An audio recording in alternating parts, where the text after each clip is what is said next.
अस्सलाम वालेकुम आदाब साथियों। Jammu Kashmir reorganisation amendment bill 2025। जी हाँ साथियों, आज लोकसभा में इसको इंट्रोड्यूस किया जाएगा। जिस तरह से कल जो है अलग अलग अखबारात में, जो नेशनल न्यूज़पेपर में ये चल रहा था, स्पेकुलेशंस, क्या राइयां लगाई जा रही थी कि जम्मू कश्मीर में जो है आज यानी कि जम्मू कश्मीर को रियासत के दर्जे की बहाली के लिए कोई जो है बिल इंट्रोड्यूस किया जाएगा। जो Jammu Kashmir reorganisation amendment bill है, क्या इसके तहत जम्मू कश्मीर को रियासती दर्जे की बहाली की जाएगी। लेकिन साथियों मैं आपको बताऊं, उस वक्त जो है जम्मू कश्मीर रियासत की बहाली को लेके एक धचका लगा जब इसमें यह कहा जा रहा कि जो Jammu Kashmir reorganisation amendment bill 2025 basically इसमें जो है एलजी यानी कि लेफ्टिनेंट गवर्नर को और ज्यादा जो है पावर दी जाएगी। जी हाँ साथियों, क्या है पूरी जो एक खबर मैं आपको बताऊं कि Jammu and Kashmir reorganisation act 2019 है, इसमें जो है कोई भी लीगल फ्रेमवर्क ये नहीं था कि इस तरह से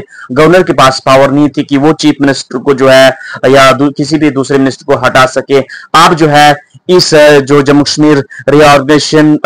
बिल 25 जो आज इंट्रोड्यूस किया जाएगा, इसके तहत जो है लेफ्टिनेंट गवर्नर के पास ये पावर दी जाएगी, ये ताकत दी जाएगी कि वो जो है चीफ मिनिस्टर या फिर मिनिस्टर को जो है हटा सकता है। जी हाँ साथियों, मैं आपको बताऊं कि ये एक बड़ी अपडेट सामने निकल कर आ रही है। बेसिकली जो ये जम्मू कश्मीर रीऑर्गेनाइजेशन एक्ट 2019 यानी 2019 जो जम्मू कश्मीर एक्ट 2019 था, इसमें जो है अमेंडमेंट लाई जाएगी और जो ये बिल आज इंट्रोड्यूस किया जाएगा, इसमें जो है अगर कोई भी मिनिस्टर या फिर चीफ मिनिस्टर है, इसमें ये पाया गया किसी भी अगर वो उसके पास कोई उसके अगेंस्ट कोई भी चार्जेस हैं या कोई भी सीरियस एलिगेशन है उसके खिलाफ, अरेस्ट या फिर किसी भी कस्टडी में वो 30 दिन तक उसको रखा गया है, उसके पास कोई भी चार्ज है, क्रिमिनल चार्ज है या कोई भी और इस तरह का उसके खिलाफ केस है, 30 दिन तक अगर वो अरेस्ट किया गया है, उसके बाद गवर्नर के पास ये ताकत है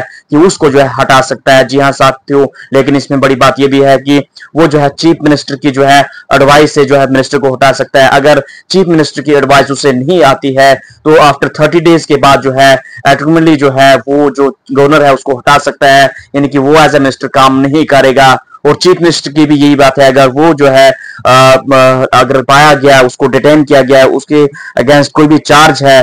तो वो जो है 30 डेज तक अगर वो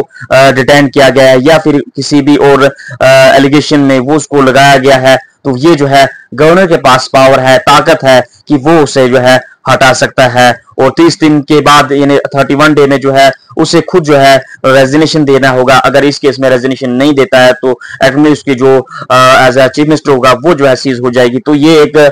बड़ी अपडेट सामने निकल कर आ रही है, जहां ये कयास आराइयां लगाई जा रही थी कि जम्मू कश्मीर को जो है रियासत की दर्जे की बहाली की जाएगी, लेकिन रियासती दर्जे की बहाली के बजाय लेफ्टिनेंट गवर्नर को जो है ज्यादा ताकत दी जा रही, वो किसी भी मिनिस्टर को, चीफ मिनिस्टर को हटा सकता है। क्योंकि जम्मू कश्मीर रीऑर्गेनाइजेशन एक्ट 2029 में जो था कि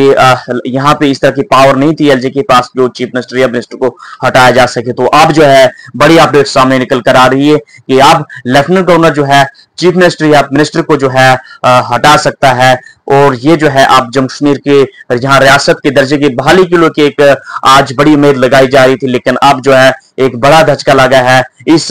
जो बिल इंट्रोड्यूस किया जा रहा है मरकज सरकार की तरफ से, इससे ये साफ बात जाहिर हो रही है कि जम्मू कश्मीर में फिलहाल जो है रियासती दर्जे की बहाली जो है काफी मुश्किल दिख रहा है। क्योंकि पिछले दिनों सुप्रीम कोर्ट ने कहा था कि 8 हफ्ते के अंदर जो है मरकज को जवाब देना होगा। उसके बाद सुप्रीम कोर्ट ने यह भी कहा कि पहलगाम जैसे वाक़े को भूल नहीं सकते हैं। और आप जो है पर जो मरकज है, जो सेंटर है, आज जो है जो बिल जो है जम्मू कश्मीर एक्ट 2025 को इंट्रोड्यूस कर रही है, जिसमें गवर्नर के पास ज्यादा ताकत है। साथियों, आपकी इस पे क्या राय है कमेंट बॉक्स पे जरूर लिखिएगा। जम्मू कश्मीर की किसी भी लेटेस्ट अपडेट के लिए जुनिया को यूट्यूब पे सब्सक्राइब नहीं है, सब्सक्राइब कीजिए, फेसबुक फॉलो कीजिए।